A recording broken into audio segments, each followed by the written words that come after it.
Hello, and thank you for joining us today.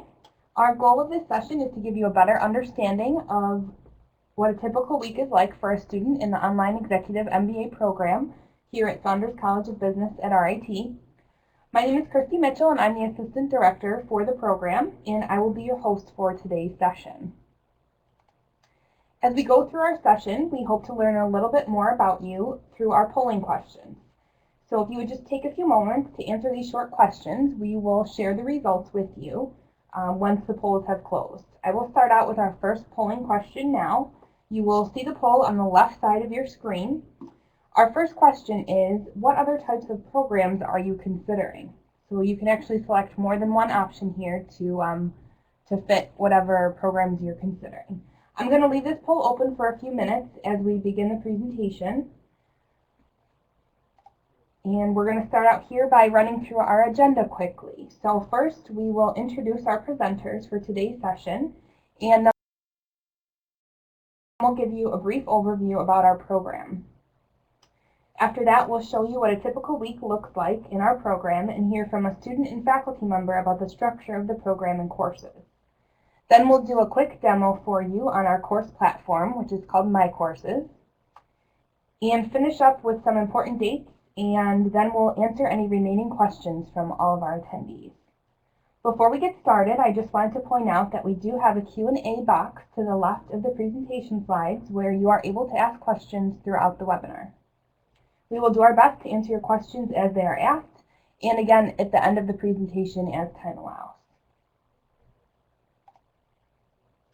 Today I am joined by our admissions officer, Stephanie Griffin, our program director and faculty member, Marty Lawler, and also by one of our current students, George Rodriguez. I will start by asking Stephanie to tell you a little bit about her role with the program, and then we'll go down the line. Good afternoon, everyone. As Christy mentioned, my name is Stephanie Griffin, and as the admissions officer, I work with people who are looking into the program and anyone who applies to the program. I work with them through the admission process.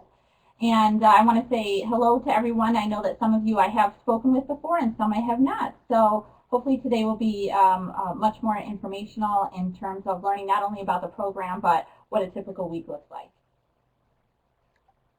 Thanks so much. Marty, do you want to?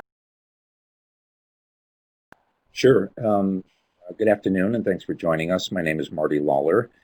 As Christy mentioned, I am the program director, but today I'm really taking the role of a faculty member. I do teach a strategy course in this program, as well as in our on-site MBA program. So I'm going to try and shed a little light on, from a faculty perspective, why the week is structured and the program is structured the way it is. So.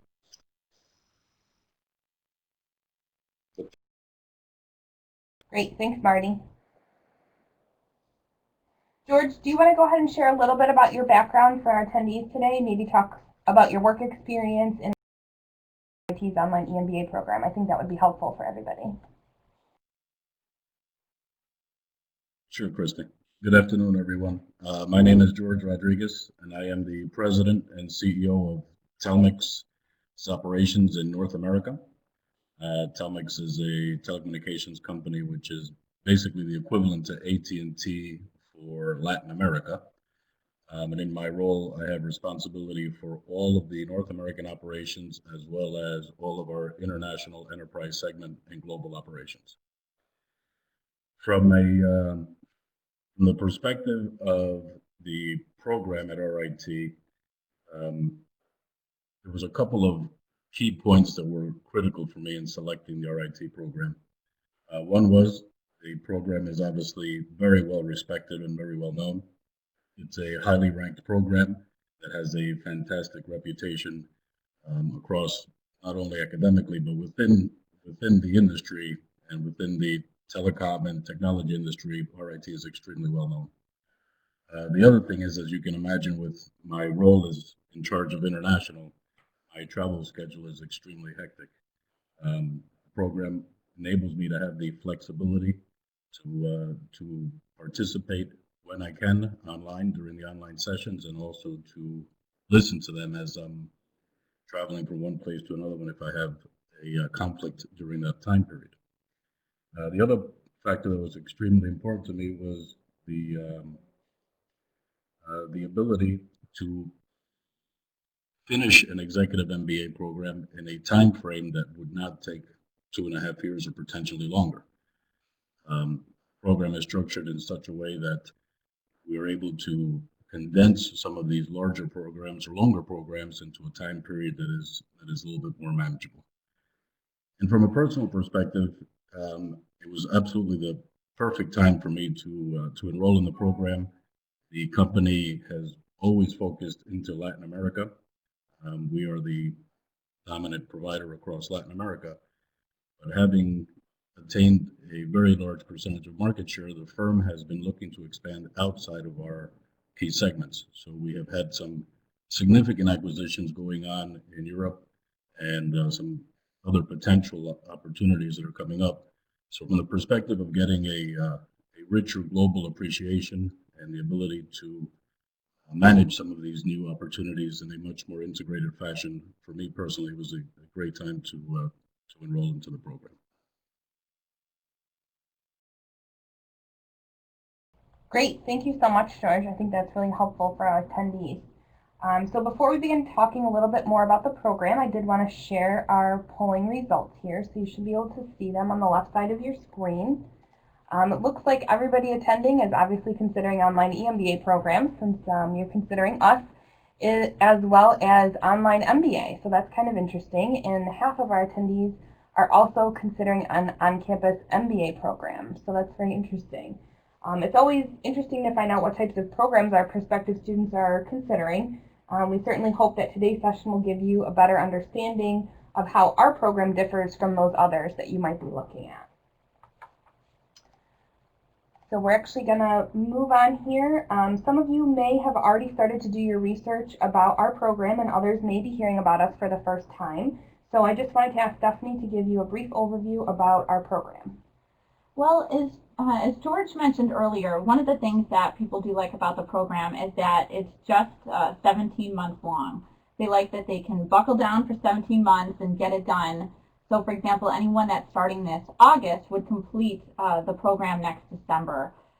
During that time frame, during that 17 months, there's a total of 25 courses that are completed, and they're done in 6-week sessions. So every 6 weeks, you would be completing 2 courses and then beginning the next 2 courses in the program. And you'll learn a little bit more today about what those courses look like online. We find that a lot of our students travel, and so they need the flexibility of an online program that does not have a lot of in-person requirements to it. This program has only 2 in-person components. The first one is the 3-day residency that kickstarts the program, and people go to this residency before they begin the online classes. During this time, you come to the RIT campus, you meet your fellow classmates, you meet your team members, and you meet faculty in the program as well. And we found that this 3-day residency is an integral part to building relationships with the people that you're going to be working very closely with over the next 17 months. The next in-person component is the 1-week international trip. And this occurs during the last semester of the program and coincides with courses on international business and international finance. During this trip, you meet with business executives from that country, you tour different plants and facilities, you learn about their culture, and then you learn about the culture of doing business in that country and with that country as well. This program is also a cohort program, so everyone begins the program together and goes through the curriculum together. And going through the courses in the same sequence and doing them together builds a support network of peers that you can work with throughout the program. And I think that George might talk a little bit about that later. I know he's mentioned his team that he's worked with in his cohort. There's a lot of engagement in this program, which is one of the questions that people usually have about online programs. How interactive is it? How engaging is it? And with this one, there's weekly engagement, not only with faculty, but also with fellow classmates and teammates. And this is a mix of online discussion, online classes, and team meetings, which we'll talk a little bit more about in a minute. Great, thank you so much. So now, actually, do you want to explain a little bit about what that typical week looks like for a student in our program, maybe explaining some of the elements that are consistent across all of the courses? It'll probably help our attendees understand a bit more about what they can expect if they are to come to our program.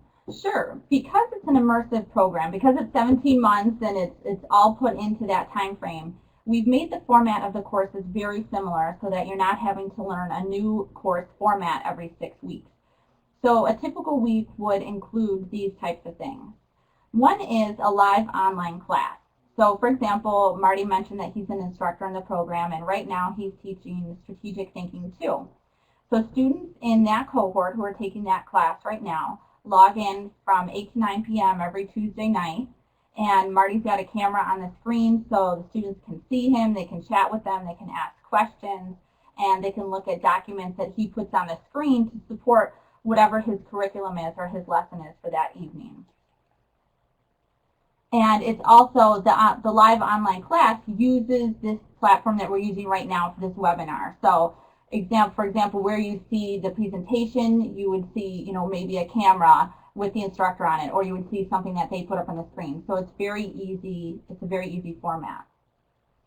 And the nice part is if you cannot attend the session for any reason, if you're traveling or if you have work or home scheduling issues, this is recorded so that you can access the class later on in the week. Every course also has a primary and secondary instructor. The primary instructor is someone like Marty who leads the course and the curriculum, and the secondary instructor provides additional support and holds live office hours to be an additional resource for students throughout that particular course. In any given week, there are online discussions, and typically you would have to post in response to something the instructor has presented. It might be a case study, or it might be an issue or a problem related to the coursework. And then later on in the week, you would be responding to something that your fellow classmate has presented or posted. And I think George will show some examples of this later on in my courses.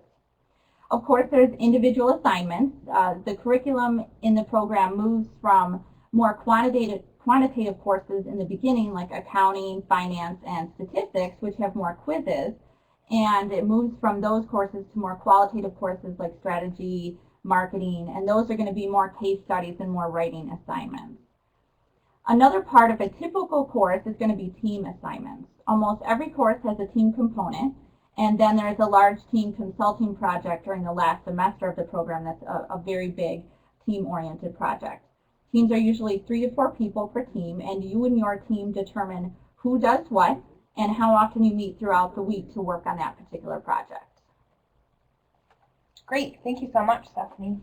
Next, let's get a little bit more specific here and look at what a typical week looks like for George right now. So George is taking macroeconomics and strategic thinking 2, which Stephanie. So I'm actually going to hand this over to Marty now to take you through the schedule from an instructor's point of view to see how and why the course is structured the way that it is. Great, thanks, Christy. As Christy mentioned, George is actually going to take you through this week from a student's perspective. I'm going to shed a little bit of light on why the week is structured this way. So Stephanie mentioned that the week runs from Monday through Sunday. Monday is considered day 1 for us. Sunday is day 7. That will repeat itself for 6 weeks.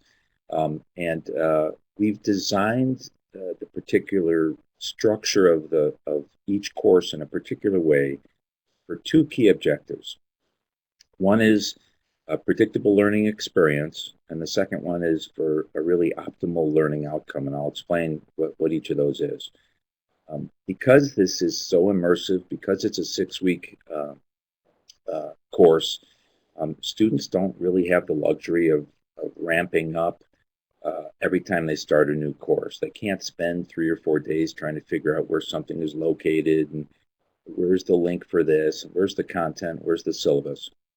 So from a logistics point of view, we've structured the 6-week session to be very predictable. So every time a student ends one course on day 7, they may start another course the next morning on Monday. We've tried to make that a very easy transition for them and kind of a friction-free transition from course to course.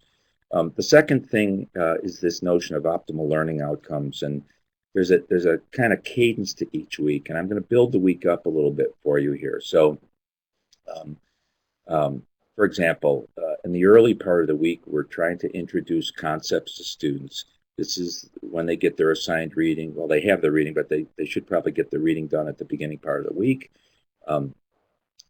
We generally have our sync sessions. These are the sessions that Stephanie referred to. So, for example, last night I taught a session from 8 to 9. Actually, I went over a little bit on that session. And they'll have a session on Wednesday with Gary Maggs, and they'll have their synchronous session for macroeconomics. Last night they had a synchronous session from 8 to 9 for me with Strategy 2. Stephanie also mentioned that each course has a secondary instructor. So this is this additional resource in the course, and that will hold office hours. So we try to have these sessions toward the front end of the week because the rhythm of the week is let's introduce the concepts at the start of the week. We sort of ask that the students get the reading done early, so when they go to these synchronous sessions or they look at the recordings of them, they have some familiarity with it. And then as we move into the week, we basically give the students an opportunity to sort of practice the concepts that they've had. So generally in every course, the first discussion post for that particular week is required on day 4, which is Thursday. So in my class, I've introduced a case that people have to read, or an article that a couple of articles that they have to compare and contrast. And I'm looking for the initial discussion on Thursday. So the students have been introduced to the concepts at the early part of the week. They start sort of think of it as practicing the concepts or internalizing the concepts as they move through the week. And then they have to complete a secondary discussion post by day 6 or 7. And at the end of the week, the fourth piece of this is we want them to do a little bit of a deeper dive into the material, engage at a deeper level with the concepts. So we assign an individual assignment. And those individual assignments are usually due day 6 or day 7. In this case, Gary Maggs has an individual assignment, I guess, due on Saturdays. I require that my assignments are due on Sundays. So the rhythm of the week is introduce the concepts, have the engagement with faculty, sort of formal engagement through Adobe Connect platform, the platform that we're using for this webinar, and then give the students an opportunity to work through this. We've also peppered in a couple of team meetings, 3 team meetings into this. George can speak more about that. We know that students do meet with their teams regularly and frequently in this program. But that's the main structure of each week, and that repeats for 6 weeks with very little variation in that until week 6, when the students have a final or a final team project, sometimes both, and then they start the next 6-week session after that 6th week. So George, I'm going to pass this over to you, and maybe you can talk about the reality of it. I mean, this is how it's structured. This is why it's designed. But maybe you can say, okay, how does this really work for you? Maybe you can take us through your typical week. Sure, Marty, be glad to. The weeks are very consistent. As Marty outlined, before the class starts, we are able to see exactly what time our primary and secondary professors' sessions are, what days they're held, and that's really the component that fluctuates from session to session would be the time and the day that those sessions are held. But the structures are very, very consistent. I think from my perspective, I think the most important thing is of the class structure is really that it enables you to understand and see the week in a snapshot, what's expected, what's required, and when it's due.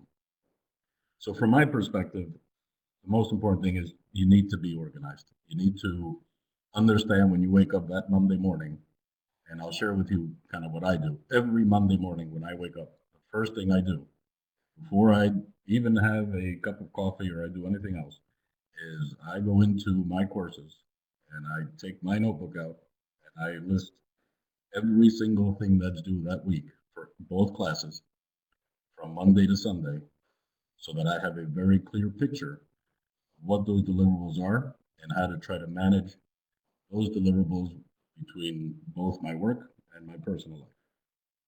From there, it becomes a lot easier to plan the week. The other concept that's extremely important that Marty talked about is the team meetings. We have team meetings. We have scheduled in our team 2 standing team meetings, and then we add additional meetings if necessary if large projects are due. The meetings are extremely important because it allows us to accomplish a couple of things. One, obviously, there's team deliverables, so we need to make sure everybody's on pace, make sure everybody understands what their portion is. And also, more importantly, is how to support and help each other, because there's plenty of times that there's concepts that are easier for certain students. There's concepts that are harder for certain students. So obviously, it acts as your own internal support group to be able to provide that level of comfort and support as you get through those projects. Many times, those team meetings are held via conference calls. There are certain projects that are large team presentations. For example, the marketing, it's a very, very large team presentation that's due. We used alternate platforms like MS Link and Web Connect to be able to share presentations and kind of mock them up and work through that with each other. And I think the other part that's important is to mention, the other part that I think is extremely important to mention is, even though this is an online program, the faculty is always accessible. Just because your session is at a certain time and a certain date, that does not limit you or your ability to interact with the faculty. Most of the time, in my experience, and I think that all the cohorts in my class would agree, if we send an email to either the primary or the secondary instructor, we will have that answer the same day, no later than the next day. And if it requires some additional dialogue, we have never had a problem trying to schedule it. And I think the other the other thing worth mentioning is the university, as you go through these weeks, and there's other deliverables that are due, and some require additional research, some require some additional support. University provides 2 great resources to enable you to do that. One is the librarian, wealth of knowledge. There's sometimes that there's research information required, very difficult to try to get. Some research has to be purchased. Obviously, the university has access to those, and the librarian is a wealth of knowledge and facilitates getting a lot of information and saving a lot of time. And the second one is the writing coach. As you can imagine, in a graduate level program, there is a substantial amount of writing. And at any time, if you have questions or you want pointers, you just want to touch base with someone to give you an alternate opinion, the writing coach is also a great source of information. So from there, Christy, I will turn it back to you. Great. Thank you so much, George and Marty. I think those were great explanations. So I think after going through that kind of intense week here for our participants, they may be wondering, wow, this seems like a lot of work. How do you balance it all, especially, with your family, with your work life? So George, I was hoping to ask you to talk a little bit about how all of this works in the context of your job and your family and all those competing demands. Do you want to tell us a bit about how you manage it all, and maybe about the support from your family and your employer as you go through this program?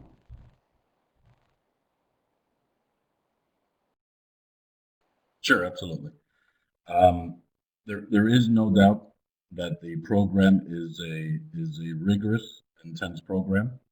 It is, as Stephanie mentioned early on, it's a program that normally is equivalent to 2.5 years, and it is condensed into a much smaller time frame. So one of the things that I have found that is extremely important in this program is having that family support. It's huge. If your family and your loved ones and your friends understand that you are in a program that is very demanding, and they are understanding and supportive, and they're able to help you along the way, things become a lot easier. For example, in my case, obviously I have a very high level position in the firm. I'm also married with 6 children. So if I can get 6 children and my spouse to understand the time demands requested of me to be able to do the program, then I am a living example that it is doable, and there is definitely a network there to support you. Um, Most of the free time that you have today will be consumed by this program. So as long as that structure is there from your family to support you, then it goes a very long way to getting you through the program rather quickly. From the employer's perspective, that's also a very important point. I have had other members of my organization go through programs, both MBA and executive MBA. Most of the time, and most employers will enable participants to have certain flexibility on certain days when they have large deliverables. And I think the other part that's that's incumbent upon us as you go through the program, I touched upon it before, is the time management part. Do not underestimate that if you have a couple of extra hours during the day, or if you happen to have a meeting that was canceled, um, use the time. Use the time because it allows you to free up more time later in the day to be able to participate in some of the more personal and family events, um, and gives you a lot greater flexibility. So from that perspective, definitely family support, employer understanding goes a long way in being able to get to the program. Great. Thank you so much, George. Now we thought it would actually be a good idea to have Marty and George address the program at a higher level. So Marty, do you want to talk a bit about the overall flow to the program curriculum to start? And then we'll have George talk a little bit about, the differences that he sees between the courses. I know we already talked a lot about the similarities. Off here? Sure. Thanks, Christy. Stephanie referenced this earlier. I'll just sort of repeat it, I think, and maybe build on it a little bit. I like to think of the program, before I was sort of telling you how a particular week was designed, we also put a lot of thought into how we actually designed the sequence of courses going through the curriculum. And it helps, I think, if you think about the program as being divided up into three sort of sections. So the first third of the program, we basically are introducing some basic skills to students, things that they're going to, these are tools that they'll put in the belt, and they'll be able to use these tools going forward in future courses in the program. So the first third is devoted pretty much to the quantitative courses. We start off with accounting and statistics and a couple of finance courses. And we build these sort of basic skills. This is where you learn what's a net present value, discounted cash flow, all the accounting mechanisms, profitability ratios, and regression, and things that will be helpful as you get into more qualitative and experiential courses later on. About the second third of the course, we start to transition into more qualitative courses. Here the focus shifts a little bit from sort of basic and foundational skills, more into problem solving, problem identification, applied critical thinking skills. So you're moving into marketing, you're moving into strategy, you're going to take managing technology and innovation and research. You're spending a lot more time on unstructured analysis, messy kinds of problems. And here, what we're attempting is to try and hone critical thinking and applied concepts to real world kinds of problems. So now you've had that base of foundational courses, you move into the more qualitative. There's a lot of writing in this section of the course. These earlier courses, those individual assignments tend to revolve around problem solving, and you're doing homework, and you're learning how to use some of those basic tools. That middle third of the program is you're writing a lot of cases, you're providing strategic options, and doing some real kind of unstructured analysis of problems. And you're being introduced to lots of company issues through the case method. The last third of the course is really kind of the applied experiential part. So you take those skill sets you learned in the first and second third of the course, and now you're going to be introduced to a business simulation course, for example, where you'll spend 6 weeks working through an actual online simulation, rather rigorous simulation. That's a little warm up actually for what is maybe a highlight of the program, which is the capstone client experience. You'll spend the last semester, maybe a little bit more. Um, you will choose a company that you're going to work with. This is a real company. We invite projects from companies. You will negotiate a statement of work with that company. The team will actually settle on what is the deliverable for the company. What problem are you going to solve for them? We assign you a coach for that. And here's where all of those foundational skills and the problem identification and qualitative skills, analysis skills that you learn in the first 2/3 of the course come into play, because you're going to now apply those in solving real world problems, and then you're going to deliver a final briefing. So the other experiential piece of that, of course, is Stephanie mentioned the international trip we call the international seminar. So that'll happen in the last semester of the program, and here's where you go and you're meeting with companies, and you're actually going to be doing a project, trying to apply these skills in a project as well. It's not a capstone kind of project, but it's a very applied kind of thing as you're in another country, meeting with companies. We took a group, we had an interesting experience with one company. They wanted a real-time case study for us. So at the meeting that we had with this company, in fact, it was a condition of our meeting with this company, the client asked us to break out into groups. So all of the teams, their normal teams, broke out. They went. He had set up rooms for each of the teams. They went off for 30 minutes. They came back and they presented an analysis of the client situation, which we had just learned about an hour earlier when the head of the firm got up and talked about their plans to move to. At the time, they were a Chilean company looking to move to Peru. So that's a very applied kind of thing as well. And those kinds of experiences all happen at the end of the course.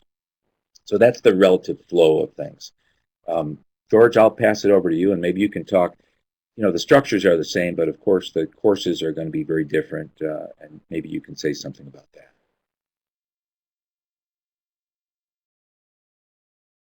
Yeah, thanks, Marty. Yeah, as you mentioned, the structure is very similar. The layouts are very similar. They follow a great pattern and a great structure that provides that continuity throughout the entire program. But obviously, when you start looking at STEM-like classes in the beginning that Marty mentioned, and then you start going into more of the other case study and theoretical, obviously the program cases and the materials themselves are very different.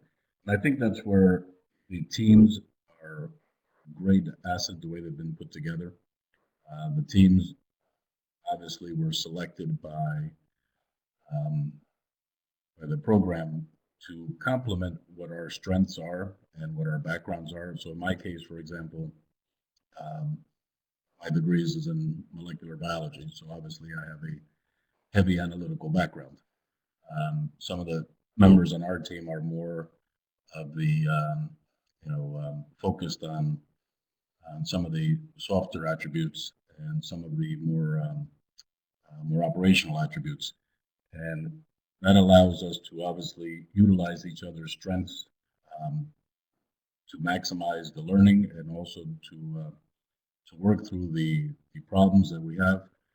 And it enables us, to not only learn from the class itself, but also from each other as we go through the program. Obviously, the instructors are different in each one of the sessions. They have different teaching methods. Some of the instructors are very classical.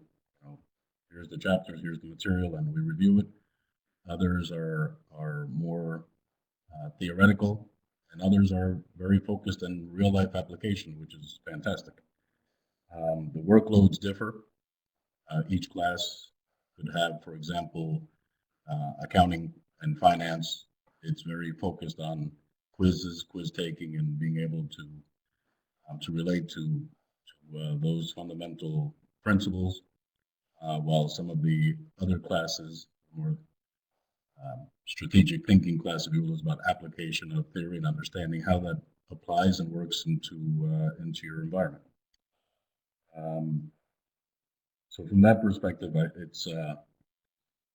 it's great because it allows you to have a very clear structure, but obviously there are differences between classes themselves, the teaching style, and the workloads and how they're distributed.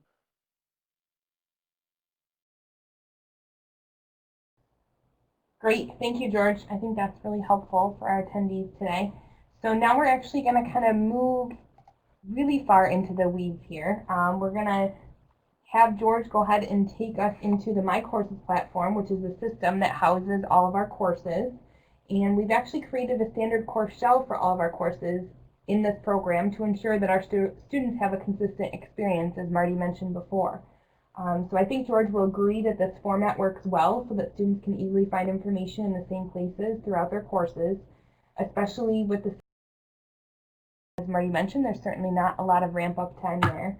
So George, do you want to go ahead and get connected here, everybody through My Courses? Here we go. Sure, absolutely, Christy. You're able to see the screen now? Yep, I was just going to share with our attendees also there's a full screen button that you'll see at the top there of where you see the RIT My Courses in the upper right. You should see the full screen option. If you would prefer, you might be able to see it a little bit better if you click on that while George takes you through kind of what to expect here.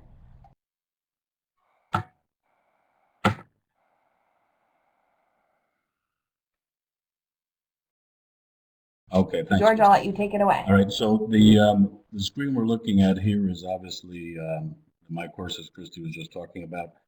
The screen before this is nothing more than the web portal with my login information and data. When you open up to the portal, it says courses, 2135, et cetera, et cetera. Those are the two classes that I'm actually taking at this moment, macroeconomics and strategic thinking 2.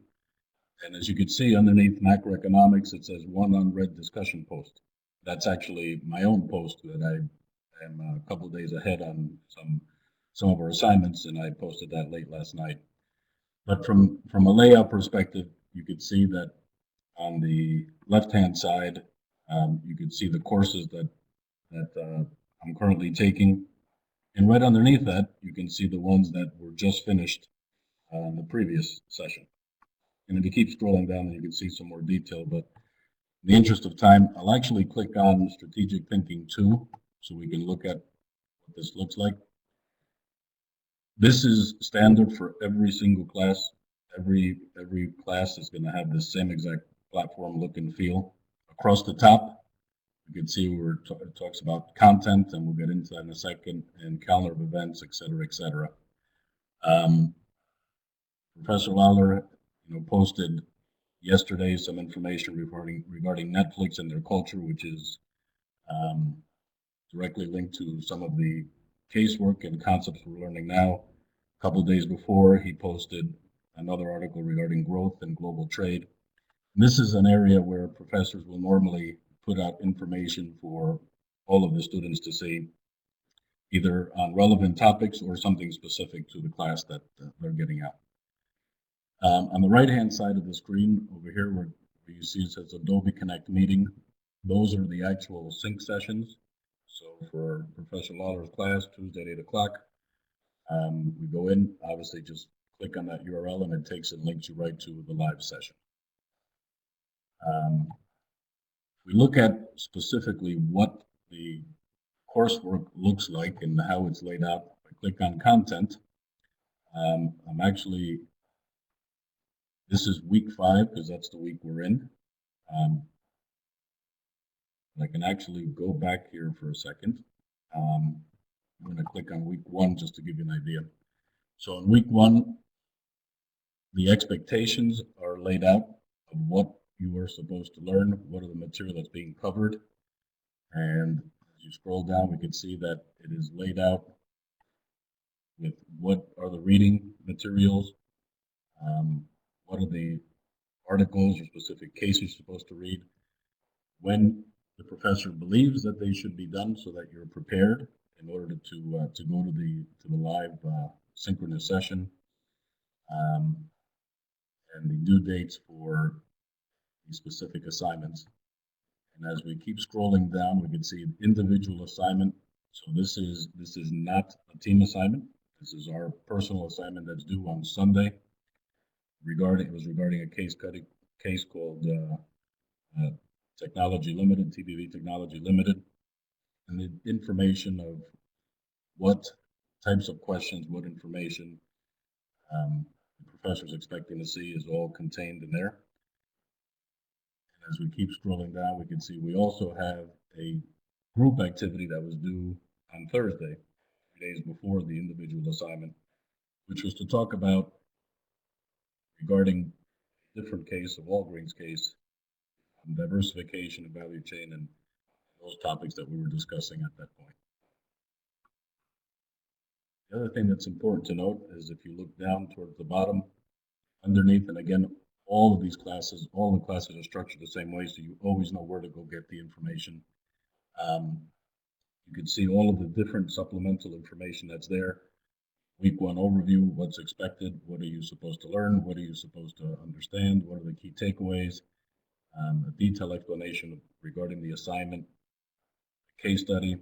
In this specific class, Professor Lawler has a specific way he wants us to look at case studies and how to write them up. It even includes a sample and some additional information. So we scroll back up to the top. The other thing is, even as the class just gets started, even before class starts, you will have access at least a couple of days before to the new classes. And over the left-hand side, you can see that there's general course information, syllabus and resources, everything regarding the class, from the textbooks to the materials, to the expectations of the entire session, is all contained in there. The other thing that's really nice is you can see week 1, 2, 3, 4, see that I have all those green check marks. That means that I've actually gone through and reviewed all of the different forms of information, supplemental information, what's expected. I've actually reviewed it, so it lets you know, it actually checks them off one by one as you do them. So I'm going to go back to week 5 now on purpose, and that's why I skipped back to week 1. If you go to week 5 and you scroll down, you can see down here that I have not reviewed the week 5 overview, and I have not reviewed the other 3 components underneath it. Obviously, week 5 lecture, I was on live, and the week 5 upload, I was live. So those 2, unless I need to reference them, I don't need to go back and check on them, but because I was there. The other thing that's really great is the feedback that you would get from a in-person program, you are still able to get in this program. So, for example, individual assignments or large team projects are usually put in a Dropbox. So if I click on Dropbox, we can see where the first 4 weeks assignments, individual assignment 1, the case study, individual assignment 3.1, case study 4.1, etc. You can see that under submission, there's one that I've submitted, and then under feedback. So if I click on view, the top portion is the file I submitted. And underneath, down here, you see Professor Lawler's feedback saying, attaches your feedback. If I click on the feedback, I'm able to actually view the comments and information Professor Lawler provided. And you can see there is substantial information that is provided. There is detailed information regarding the class concepts, what you're relating to, how you're relating those concepts to the case, etc. And I'm really showing you this just to give you a feel for the fact that the feedback is extensive. The requirements and the demand is extensive, but the feedback and the ability for you to understand how you are relating and how you are applying those concepts are also extensive. Also, if you click on the grades, for example, you can see here an overview of the grades. So what we just looked at, case one, for example, KTM, you can see the grade I got on that case. We can see that each class has a different structure for how they weight the assignments, meaning what percent of your grade is composed of which different elements of the class. In Professor Lawler's class, the case studies are significant, they're in detail, require a lot of analysis and a lot of thinking. So he's weighted those cases as 50% of your grade. The discussions, this is a great thing that strategic thinking 1 and 2 have. We did not have this in the previous classes, where these discussions are so in depth that there's a considerable amount of work associated with these, that they actually take the top 5. So the system automatically, if you see my grades there, the system automatically saying, hey, you know, your discussion number 2 is a 93, so automatically we're dropping that one. And it's great because it allows you flexibility as you're managing your time, as well as you're managing all of the other caseloads and workload. The ability that if you have one that's not as high a grade as the other one, that there's some leeway there. The other thing that's important to note regarding the discussions is, though we're not in class live and that interaction of the classroom is substituted with a synchronous session, the discussion questions, I will tell you that are as lively or livelier than any direct classroom interaction you could have. We have had some absolutely fantastic discussions in almost all of our classes regarding different points of views, different application of concepts, how it has worked in the real world, how it has not worked, even some of the theoretical concepts. You know, we've had some great discussion and debates back and forth regarding whether or not that's what happens in real life. The other thing I'd like to share here is, for example, the discussions as we were talking about them. If you click on discussions, again, this is standard in every single class. If the professor has an announcement, it will come up here in this announcement box. And as you scroll down, you can see each week's discussion and what the topic was. And for example, week 5's discussion in Professor Lawler's class is 4 control mechanisms. And if I click on that, you can see that I am not able to see anybody else's at this point. The reason for that is that I have not posted yet.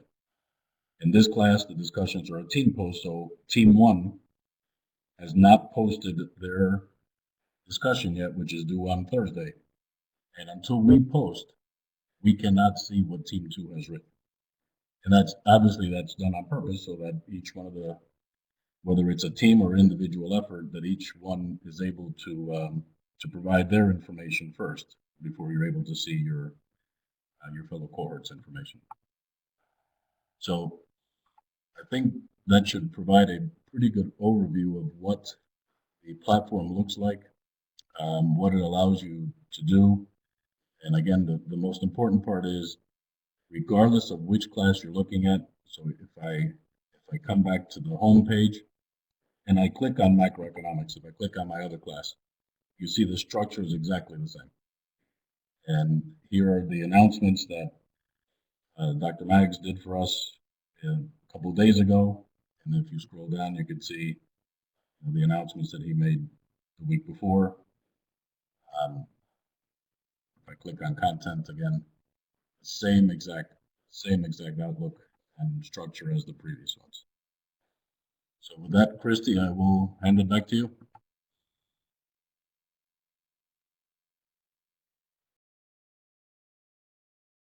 Thank you so much, George. I hope that was very helpful to our attendees today, giving them an idea of what it looks like if you're a student in our program. So we actually have to remind our attendees that we do have that Q&A box up there in the top left. We did have to hide it for the last part just because there wasn't enough room on the screen here, but please feel free to submit any questions that you have for us through there. But our second polling question now, we would like to know what additional program information might be helpful to you. So this is an open-ended question. You can type one topic or many topics, whatever might be helpful to you. Maybe it's not a question we can answer today, but maybe it's supplemental information that Stephanie can send to you after the presentation is concluded. So I will go ahead and leave that polling question open. And we're actually going to move on now to the important dates. So I will let Stephanie take it away. Well, because of the time of year it is right now, we actually have some important dates coming up for the August start. So we have 2 starts a year. One is in August, one is in January. And for the students who are looking to start the program in a few months now, in August, we are accepting applications through July 1st. So we've got about 7 weeks until that timeline. And one of the things that I would recommend for that is if people, and one of the things I tell people often is if they're looking at applying, I would recommend getting your transcripts and your letters of recommendation requested as soon as possible. The reason for that is because they generally take the longest, and you lose some of that control when you ask somebody to write a recommendation for you. They may take 1 or may take 3 weeks. But after that, after the application timeline, we have the admissions committee review applications and let people know of their admission status. After that, the residency for this August is Thursday through Saturday, the second weekend in August, which is August 7th through 9th, and that's when you come to Rochester. And then a week later is when the online classes begin on 18th. Great, thank you so much. And I actually don't see anything entered in the additional program information section. So I'm actually just going to leave that open just in case people come up with any ideas. We can, like I said, we can touch base afterwards at the end of our session. And actually we're at the portion where we're going to do our Q&A session here. So I actually see a question submitted. I'll hand this off to Stephanie. The question is, can you provide any information on available scholarships? With this program, typically we find that this funded is programmed through a combination of these things. If somebody has some type of employer reimbursement, we find any kind of reimbursement. Some offer, maybe a couple thousand, or some will cover, a large part of the program. Some people, if they have military benefit, they can apply that to the program as well. Usually we find that it is funded through student loans, graduate student loans that go through our financial aid office. We do have one award right now, and you know what, I'm not going to say it's not possible, but the timing is a little close for this award. It's actually it's an early admission award for anybody who completes an application and submits it by May 15th. If they're accepted into the program, that's a $2,500 reduction on tuition. That is coming up next Thursday, so if you're looking at that, I would definitely recommend having a conversation with me afterwards. But that is the only type of award or scholarship that we have for the program right now. Great, thanks, Stephanie. I actually see another question here, and this might be a good one for George to answer. So if the program is asynchronous, is there any value in attending the weekly synchronous sessions in real time? George, what are your thoughts on that?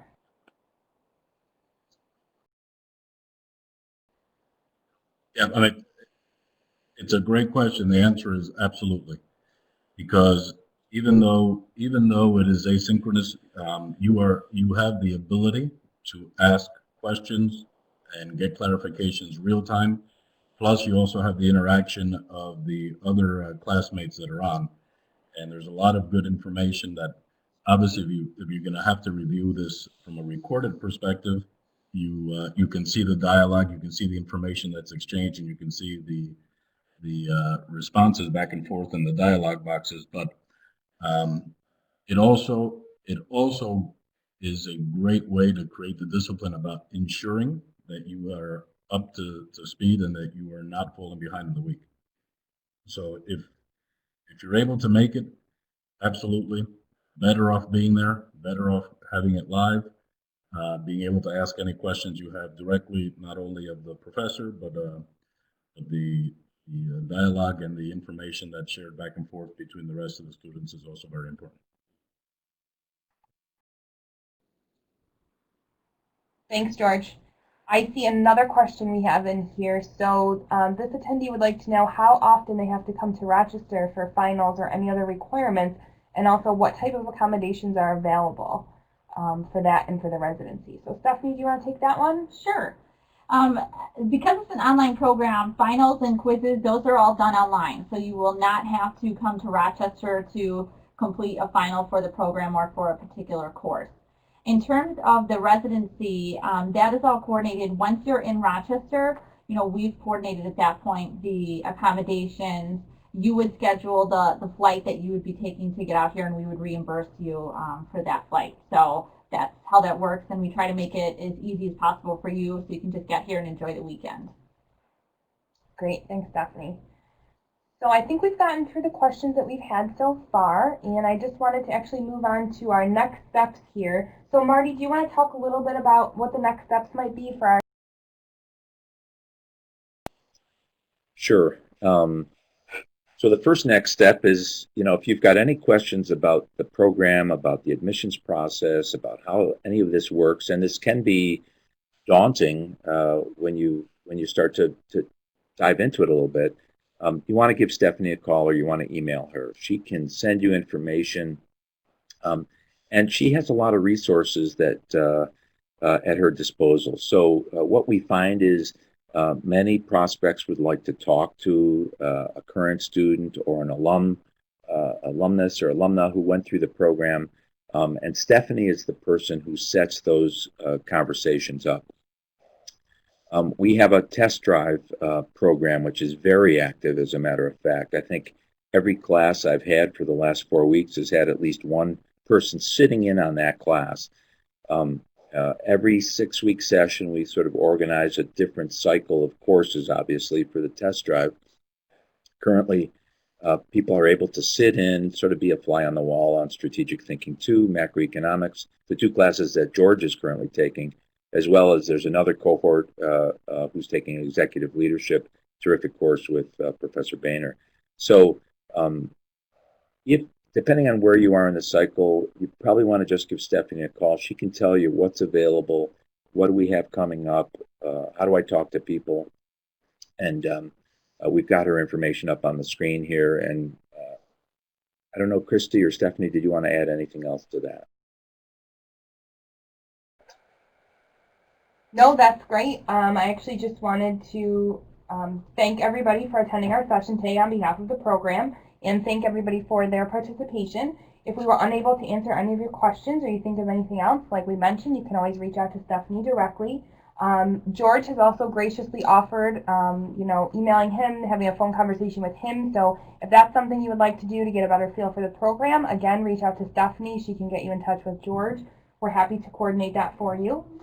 We will be following up with an email to everybody who attended to include a link to the recording of this session. And I would also just like to thank Marty, Stephanie, and George for helping with today's session. And thank you again to all of our attendees, and we hope you have a great day. Thanks, everybody. Thanks, George. My pleasure. Thank you.